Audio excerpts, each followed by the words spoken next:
Alex Bell, welcome to the show. Thank you, Peter. How's it going today? Going great. I'm here in Oslo, Norway, and the sun's shining. How good is that? Is it warm or cold? It's summertime, so it's got to be warm. Yeah, it's warm-ish, I'd say. Warmish. Very cool. Well, everybody wants to know about Remover, so tell us about that. Yeah, thank you for asking. And first of all, thank you for having me on the show. I'm a big fan. Thank you. It is Obviously, my pleasure. Remover is a Norwegian direct air carbon capture company. We take technology from the oil and gas industry, and we take a skill set, a founding team from oil and gas, and we apply that technology and that skill set to removing carbon from the air and storing it permanently in the ground. We were founded in 2021, and we are very excited to be, making good progress. We're piloting in Norway next year. Our technology works on both the atmosphere and some point source emissions. So it's very exciting, very flexible in that way. We also just recently have announced that we're part of that great program in the US DAC Hub program, where we're part of a hub over in Washington State. And yeah, making loads of progress. It's really exciting. In the meantime, we'll also be building plants in Iceland because of great conditions right now that have to do with permitting and access to clean energy. So it's a really exciting time for Remover, and it's great to be part of that team. No, that is awesome. Got so many questions around DAC. It's exciting to me because it's a scalable technology. But in terms of Remover, once you bring the carbon in, what do you do with it? Sure. Well, we can choose what we do with it. That's the great news. Today, what we're focusing on storing it permanently in the ground. And to do that, we work with a storage partner, Carbfix out of Iceland, where essentially they mix the carbon in gas form with water and they pump it underground in certain geological formations and it turns into rock. So it's truly permanent. Actually, I call it irreversible storage. That's what we do today because that's where we see people wanting to support us. That is where the voluntary carbon market comes in. But we're also having great discussions with people in the utilization space because I truly believe that it's not either or. I believe we need to be, storing permanently a lot of carbon, but we also need to be using it. It's a fantastic molecule. We can do all sorts of things with it. And those things are super exciting and new opportunities are coming up every day in that space. Let's unpack that because agree with you. I always hashed and not or, right? Everybody's got their tech that they like to say, this is better, that is better. We got a big problem. We got to do a lot of things. So I agree with you on that. On the utilization side, what are some of the areas where you see big opportunity in utilization? I see loads. It's a great question, Peter. Essentially, I mean, today, the opportunities we see right in front of us are with everything that has to do with drop-in fuel replacements, these e-fuels, be they for aviation or be they e-methanol that can be used in shipping. That is really where we see a lot of use cases. So it's sort of displacing existing fossil molecules, and finding other ways to essentially continue having the lifestyle and the innovation and the flexibility and the safety we have built in our society, but doing so in a way that's less harmful, less impactful to the environment. The other category is the built environment. And in the built environment, there's all sorts of materials where carbon can come into play, and especially around concrete. But there's also some really innovative companies out there that are starting to work on plastics as well. And that's really cool. It's great that you mentioned plastics. We're working on a plastics deal right now where we capture carbon inside a polypropylene pellet. It has the same properties as existing polypropylene. It's a durable plastic. It's used in automotive applications, and plastic can be a good thing because it's lightweight.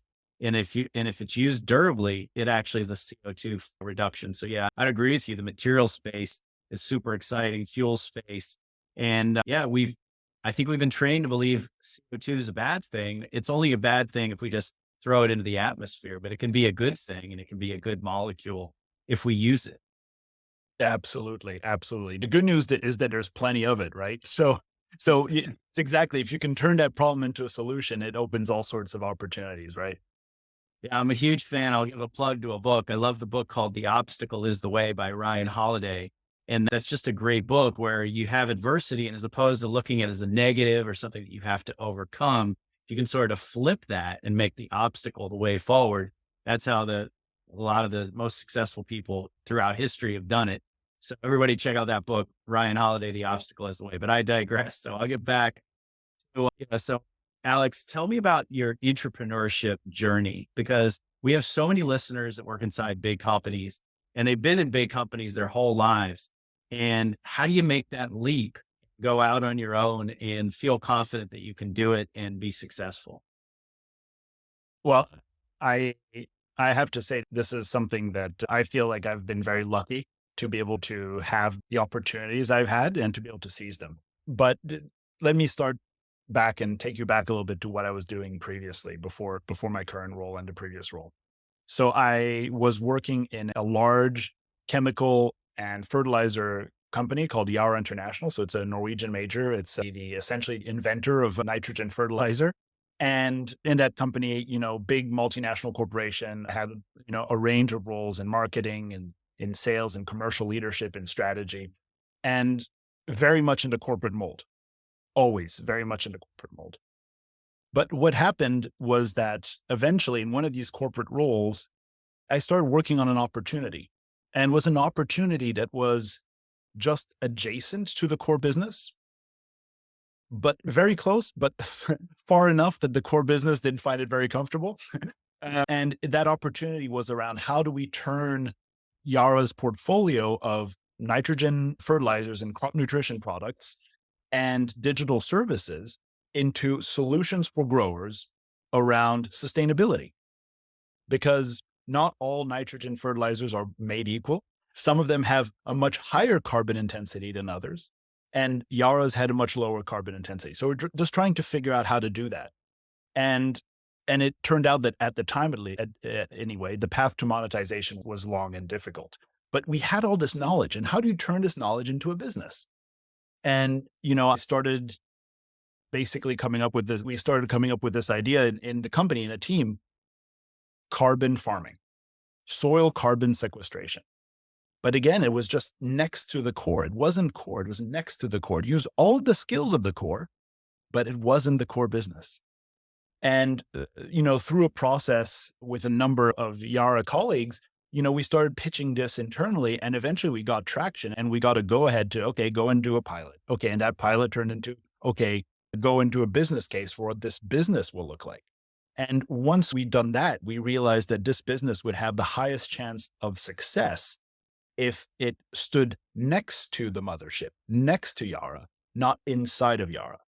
And so it was a very organic journey. At no point I felt, that's it. I've become a founder. It's only in retrospect when I turned around and I said, whoa, I went from being, VP special projects and strategy to, doing the same thing for this project that then turned into becoming the founder and CEO of this new company, which is called Agoro Carbon Alliance. So I and a group of colleagues and now friends essentially built this company, very inspiring journey, taking all of the knowledge from the standard input fertilizer industry and turning it into a way to grow new revenue for farmers and store carbon in their soils. That's the pitch. Not pushing any fertilizer, not pushing any inputs, just how do you get another revenue for a farmer and put more carbon in the soil. Wow, that's what a cool story that is. So I'm seeing ads. This is crazy, but I'm seeing ads on Facebook for farmers to sign up, basically make more money through their soil. So I'm guessing it's this kind of thing where I always say once you see it on Facebook, you know that it's mainstream. As you started seeing solar panel ads and people were making a ton of money, selling solar panels. Now for sure you're going to see the same thing with this sort of soil sequestration. But yeah, that business I think is going to be huge. So how did first of all, maybe tell me about that business, the business you started from within Yara, and then how'd you transition to Remover? Sure. So that business, so Agoro Carbon Alliance, the word alliance comes from this deep understanding and respect for the fact that food production is too important of a job to be left to a single actor. Everything's going to be a collaboration. You'll be collaborating with farmers. You'll be collaborating with their advisors. You'll be collaborating with co-ops. You'll be collaborating with machinery, local machinery dealers, with local community leaders, with the inputs, with academia, with the buyers of the crop. So it will always have to be in a line. So we had operations and we have operations in the US and Brazil, and we also had started pilots in India and in Europe. And really we were a pure play soil carbon sequestration and soil health company, like I mentioned. So no sales of any inputs or anything else, just literally working with the farmer to sequester as much carbon in the ground as possible, because we were paying the farmer for performance. So it was in our interest and in the farmer's interest to draw down as much carbon in their soil. The way they did that was through soil health improving measures like, cover cropping, tillage management, nitrogen management. And that was very exciting. We also worked with a number of ranchers in the US and in Brazil to do the same when you talk about livestock farming, ranching. So Interesting. that's, Yeah. yes, So you're in that business and you're cranking away. It sounds like it was being successful. Now, it was all owned by Yara, correct? But kind of to the side of Yara, operating as its own entity. And then what was the journey like going from that to remover? How did you decide I want to do DAC. I want to get into that business. yeah. It came from two things. It came from one of my deep personality traits, which is impatience. I'm not a patient person. And it also came from just frankly, a change in strategy in Yara. Yara had slightly different plans for Goro. And to execute those plans, I think it was safe to say that the founder CEO was not the best person to execute those plans. It was more of a next stage of more maintaining rather than scaling and growing. And so I went back to Yara to run a corporate strategy project around decarbonizing our production there. And very quickly, when I came back, I very quickly realized that I'd caught the entrepreneurial bug that, being part of this huge machine and having a lot of influence in it and really all of the corporate trappings of success was great. But I didn't feel like I was building something. I wasn't taking something from 0 to 1. I was taking something from 1,000 to 1,010, which in absolute terms might be more impactful. But the way it felt was that I was not moving the needle. So I really wanted to move the needle. And I also really realized that while I'm passionate about food and agriculture, I had developed this maybe even deeper passion or more urgency, I'll say, around climate change and corporate climate action. So not just activism, but what I call, capitalistic climate activism, which means looking at the climate crisis and trying to find the market-driven solutions that will help us avert it and build a better tomorrow for ourselves and our children and their children. Absolutely. You hit the nail on the head. It has to be market driven or it's not sustainable. That's really the core of sustainability is it has to be market driven, but we've got to make sure that those incentives are aligned to give us what we want, a desirable outcome as opposed to, I think what we've had is just whatever happens. So I think it's great to be purposeful. And it's funny you mentioned patience. I'm an entrepreneur. I'm impatient. I love the old school translation of patience, which is long suffering, because that's exactly how it feels. It's like you're sitting there and it's like watching paint dry sometimes in one of these bigger organizations, especially once you catch that bug. And I'd encourage everybody out there in corporate America, you can make a huge, and us as investment bankers, we typically look for entrepreneurs that have spent time in corporate America because we know that once investors come into a deal, the reporting and the entire apparatus that you need to make that successful, a lot of those skill sets come from corporate America. So we love the whole corporate to entrepreneur journey. But I divert there. Tell me now about, so you're in remover. What was the first thing that you did? That's what everybody always asks me. Okay, great. You're an entrepreneur. What do you do first? What's the first thing you do?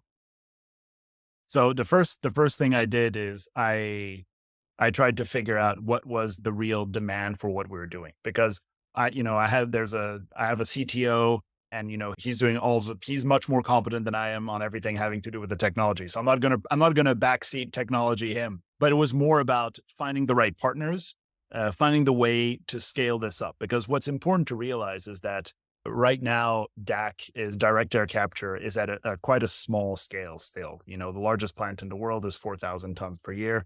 We need to be getting to gigaton scale. So, we need to be getting to between 4 and 10 gigatons, depending who you're per year, depending on who you believe. And to do that, you're not going to do that at small scale. You need to do sort of factory size, utility scale direct air capture. And the way you do that, though, is through technology, yes, but through the right partners, through the right synergies, and through the right financing models to get the cost of capital down and get predictability up for ourselves, but also for our investors and stakeholders. Yeah, absolutely. So you figured out where's the market demand for it, and where do you think it is today? Is it Europe? Is it the US? Is it emerging markets? Where is DAC getting put in? Yeah, so that's a great question. It's really global. So the voluntary carbon market is a global market. And it's, yes, most buyers are, from either North America or Europe or Japan. That's frankly where the bulk of the buyers come from. But we do see buyers from all around the world. And in terms of sectors, the early movers have traditionally often been from, high margin, high profit companies that have a relatively limited carbon footprint.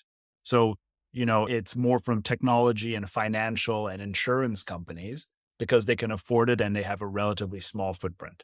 However, and this is the sort of the thing that I'm passionate about, is how do you get the next and the next? And how do you make sure that you bring on board those that frankly contribute greatly to our daily lives, energy, transport, materials, food. How do you get these sectors to also become stakeholders so that direct air capture goes from being a niche, which it is today, and a luxury because it is not cheap today, to something that is much more affordable and cross sectoral in its adoption.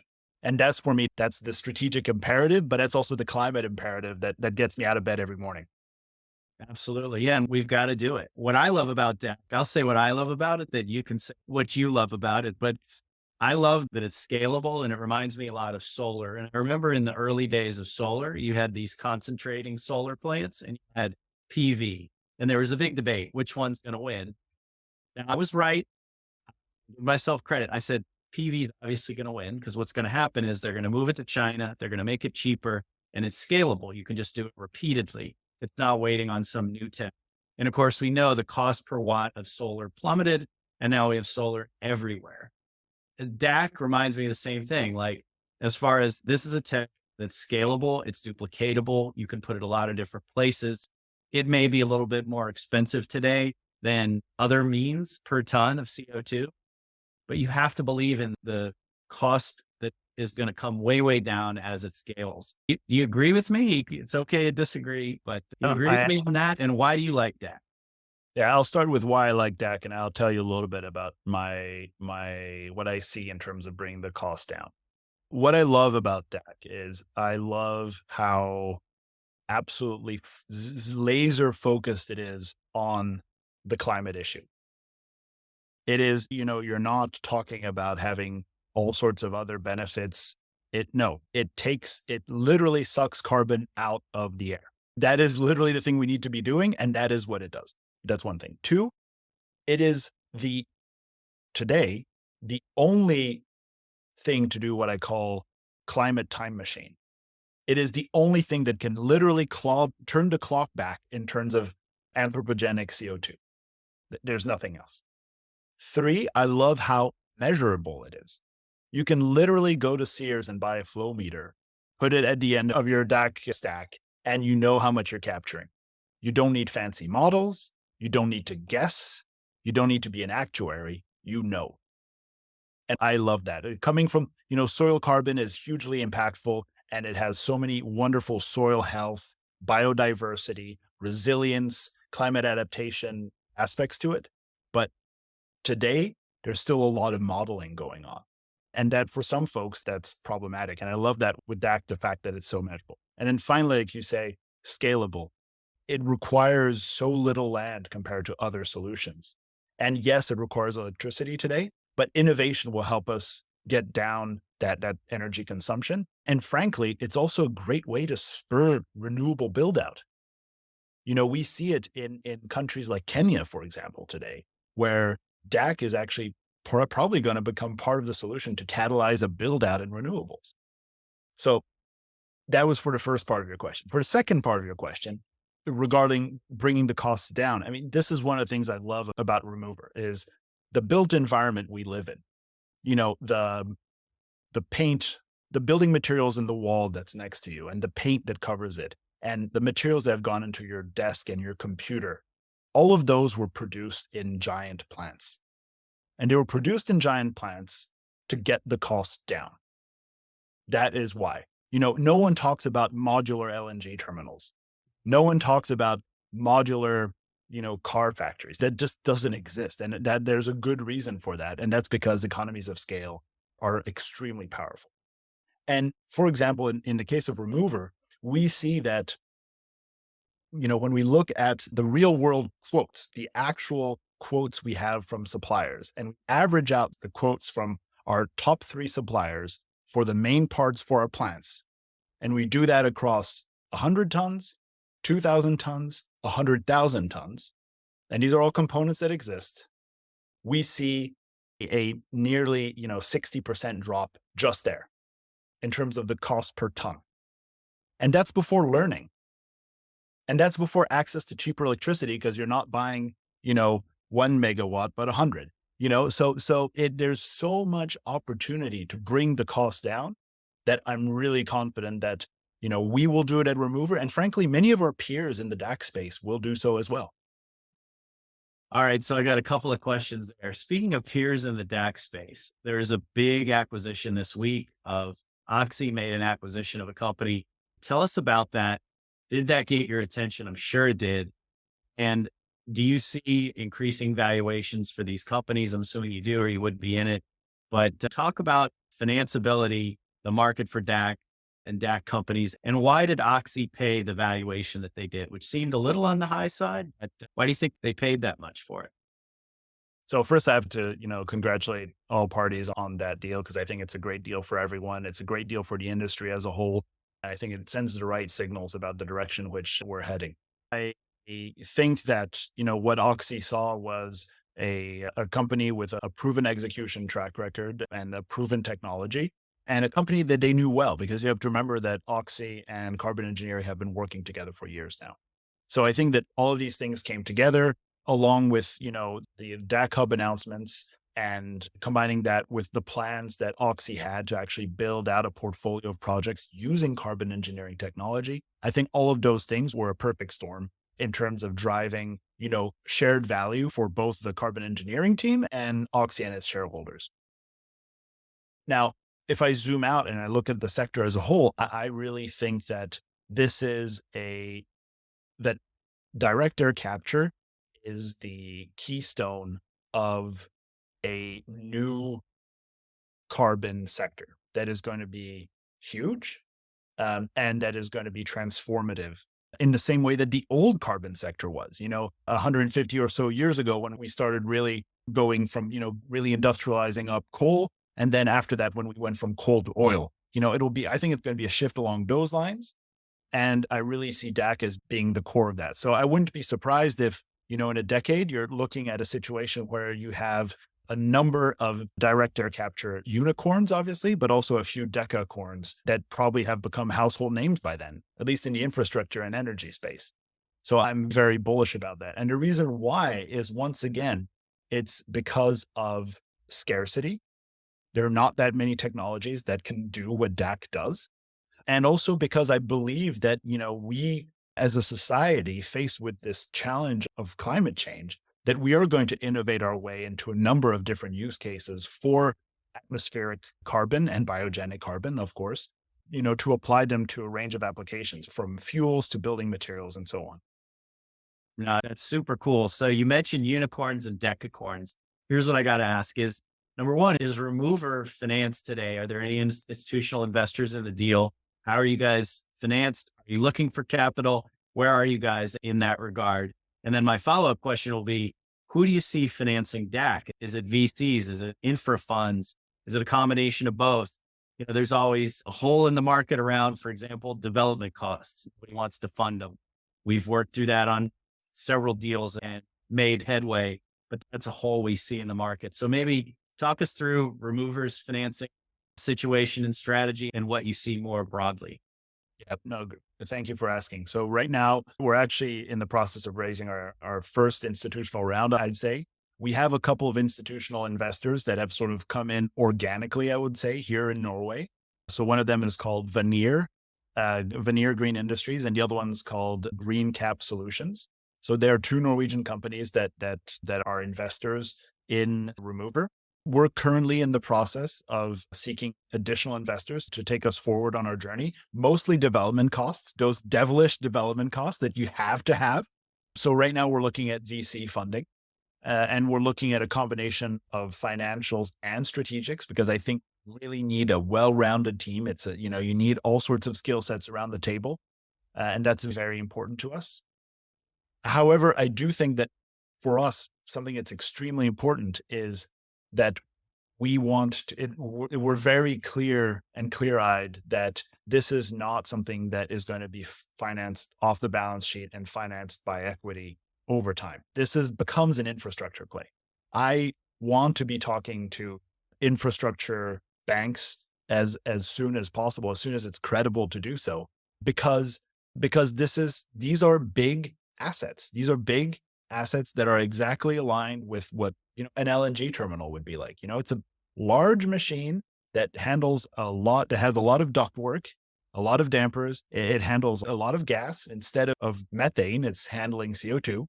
So it looks a lot like that technology looks a lot like some things that infrastructure folks will know and recognize. And frankly, the way that the revenue is going to be structured is going to be structured, over multi-year offtake agreements that are predictable, that probably have some price correction mechanism, but have long predictability. And so I think that infrastructure finance is the way to go. Yeah, that makes total sense. And one of the things we love about it as being investors that play a lot in that space, we love venture, but we think 51 billion tons is a physical problem that we have. Yeah. It's physical and it doesn't necessarily at scale lend itself to venture investors. These are assets. So we've got to get our infrastructure folks comfortable with it, just like they got comfortable with solar and wind and other, as you mentioned, LNG. We wouldn't have cheap gas globally if it wasn't for infra investors. Couldn't agree more on that. And as you scale up, let's talk about sort of your first planned project and sort of what's the right size and where you'd like to be in terms of size, let's say 5 years, 10 years down the road. Yeah, that's a great question. There's no single right answer to that. So there are several lenses to look at this. There's the academically correct technologist answer, which is, you do maximum 10x and you'll do 10, 100, 1,000, 10,000, 100,000, and so on. That is one way to go. And that's definitely one thing that, if you had our CTO on the show, he'd be telling you that's the way to do it. Then there's also the reality of customer demand. And, we have customers that are just pushing us for volume. They say, Alex, I would like, X tons by X year. But then at the same time, the other thing you need to watch out for is how much capital are you expending on your way up that scaling journey? Because we're scaling to be able to produce more, but we're also scaling to drop costs. That's the point, to drop the cost per unit. Right? And that's the tricky thing. So it's this balancing of what is technologically correct, what is financially advisable in terms of actually, deploying capital in the most efficient and effective way possible. And then there's answering, the demand of corporations that want to be using these permanent carbon removals.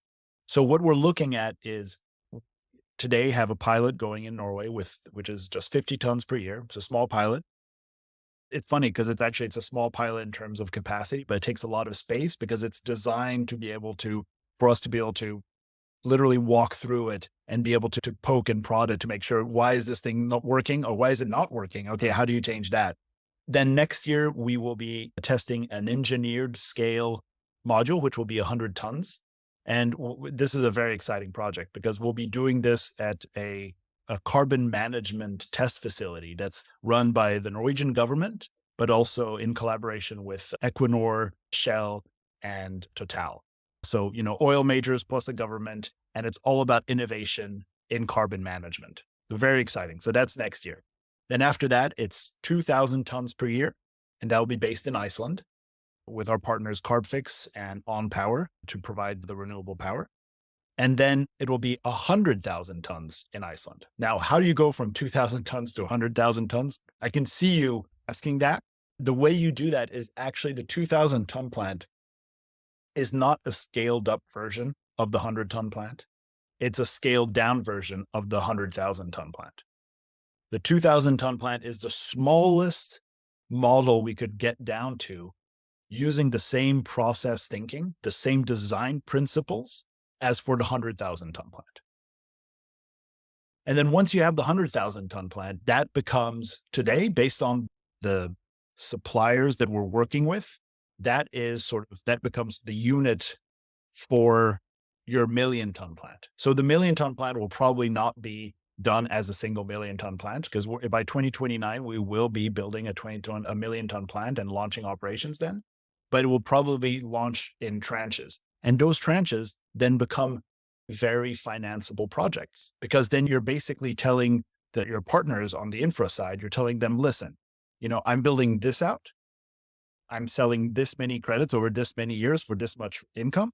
Let's build this one, phase one, then phase two, then phase three, and so on and so forth. So that's our scaling journey. At the same time, we also have a very exciting opportunity with our business, which is that our technology can be deployed to treat low concentration industrial emissions. So, process emissions that have a low content of CO2. And that's actually kind of a no man's land today. A lot of the CS technologies are great at higher concentrations. Like they love things like ammonia. Oh my God, that's amazing, right? But the lower down you go, in some ways, the more problematic it becomes. And one industry that is definitely an industry of the future, if we're going to continue wanting to, build planes and cars, is aluminum. And aluminum is an industry that has smelting emissions that are, 1.5 to 2%. And that is perfect for our technology. So while we have the scaling journey, we also have in parallel this other opportunity that has a completely different, revenue and financing model to work with smelters to help them decarbonize this critical material that they're making. Wow, amazing. And absolutely, we have to have aluminum. And there are so many industries with low concentration of CO2. I never really thought about a DAC type technology as working there, but of course it makes sense because there's a low concentration of CO2 generally in the air. So if you're Exactly. able to deal with that, you're certainly able to deal with smelting or power gen or one of these others where the concentrations are lower. So that makes a lot of sense. And thanks for sharing that journey with us. It's great to hear that you've got nice investors already in. Combination of Shell and the government, I think is going to be pretty incredible as a play. And then of course, the Iceland project, that's interesting. And it brings up a question. Are people going to want to do the voluntary carbon market? Do they care where the carbon is captured? Does a US based emitter want that carbon to be captured in the US, or do they care that it's captured in Iceland? What are you hearing in the marketplace about what buyers ultimately want? So first, different buyers will want different things. So that was kind of a cliche, but it's true. But what we see in general is until now, most buyers frankly haven't cared. As long as you can tell them that, the carbon you're capturing and storing is being done in, the right way, in an energy efficient way, an environmentally respectful way, that you're not, degrading, an area that is valuable from a biodiversity or a cultural point of view, that you're doing all those things right.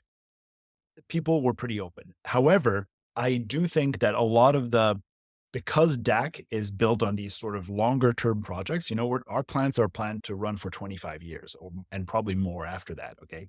But because you're talking about those time horizons, the more clued in buyers are already thinking of what kind of compliance or quasi compliance mechanisms might come into play in the future, not today, but in the future. And so some of them are already asking, oh, can you do this or that in terms of, for example, location? So today, voluntary buyers, by and large, are very flexible onto locations. However, we do see some starting to think and say, well, if all things are equal, I would prefer to have my removals coming from this kind of geography, or sometimes it's from this kind of activity. To go back to my past in soil carbon, I can tell you that there was a lot of companies that wanted to have that alignment with farmers because they were either food companies or they served farming communities. And it was very important then to be close to those communities. So sometimes it's about geography and jurisdiction, but sometimes it's about sector. Yeah, that totally makes sense. You mentioned compliance mechanisms. I think one of the things not a lot of people like to talk about, but I think we're going to see it coming. Today, it's called the voluntary carbon market. I think eventually, I would imagine this becomes more of a compliance market where the liquidity that's generated in the voluntary market ultimately becomes a way to offset compliance mechanisms that could get put in place, probably initially in Europe and the US, but then eventually in the developing world as well. Is that where you see it headed ultimately? I think broadly it is. I think it is, but I think it's, like most things in reality, it's going to be messy. It's going to be fragmented. It's going to, two steps forward, one step back. It's going to be all of those things, but that's clearly the direction of travel. And to your point, I think that Europe is going to move on this, in the not too distant future. Actually in 2026, the European Commission is set to make a decision about how carbon dioxide removals from the voluntary market will plug into their emission trading scheme.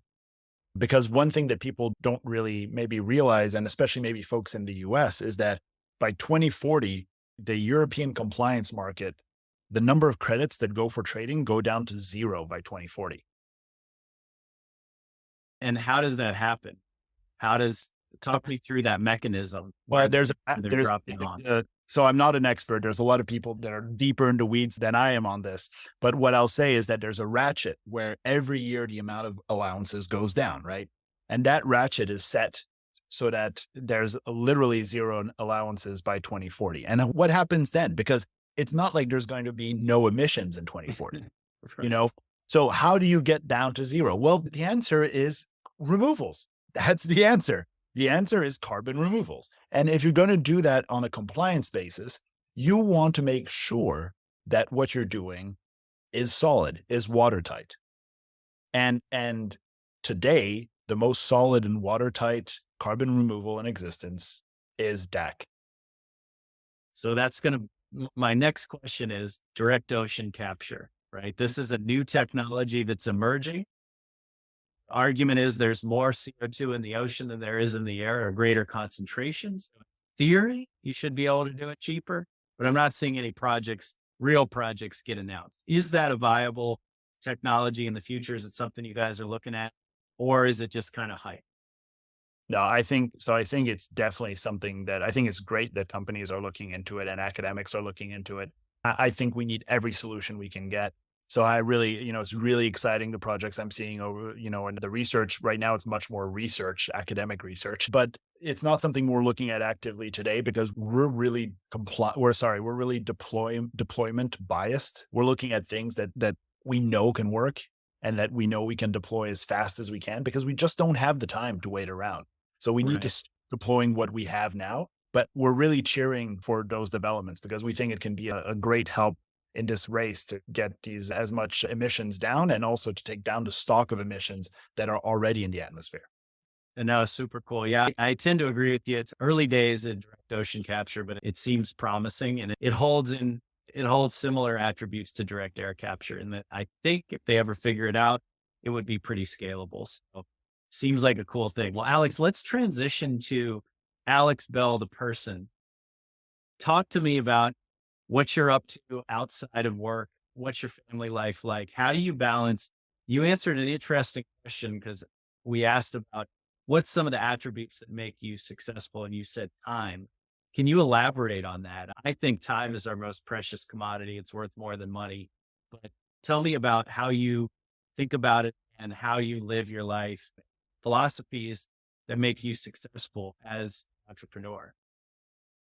Well, I think time management and valuing your time and that of others is probably one of the key attributes of being a successful entrepreneur. And that goes, your interactions with your colleagues. It goes to, protecting your family life, but also goes to valuing the time of, for example, your investors and potential investors. So my respect for time actually came very much, by accident.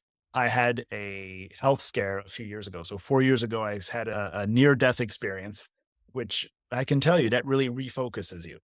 And after surviving that, I really realized that you never know when you're going to run out of time. And that made me value my time all the more.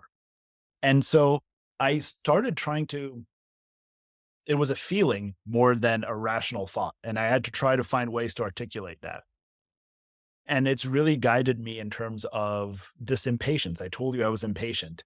That was a character trait I had before, but it's only one that's accelerated, that's increased with time.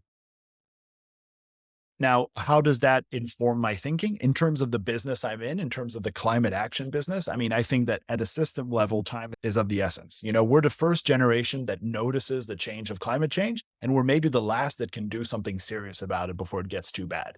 That's really important. If you value your quality of life and if you want this quality of life to be the same or better for your children and their children, you need to act now. So at that level, at just a meta level, I think time is super important. And then in terms of how I live my daily life, I make sure to protect time for myself and my family. I have two young kids. I have a 10-month-old and a 10-year-old. Make sure that I have time with them and make sure that time with them is quality time, that I can be present with them so that then I'm frankly a better father with them, but I'm also a better leader and entrepreneur in my day job. Absolutely. And you hit on quality time and being present. This is a huge thing, and all successful people are able to do it. You hear about this, these busy people. I'll mention Bill Clinton, whatever you think about him, but people will say that if you were around him and you met him, he made you feel like you're the only person in the world, that he wasn't being pulled by his advisors and different people in different directions. And that is so simple, but so difficult to do. And it's really the only way that we can get more time is by being fully present. 100% agree. Well, Alex, this has been awesome. Everybody needs to check out Alex Bell on LinkedIn and check out the company Remover. It's definitely going places, an exciting company. And Alex, it was really a pleasure to have you on the show. Thank you very much, Peter.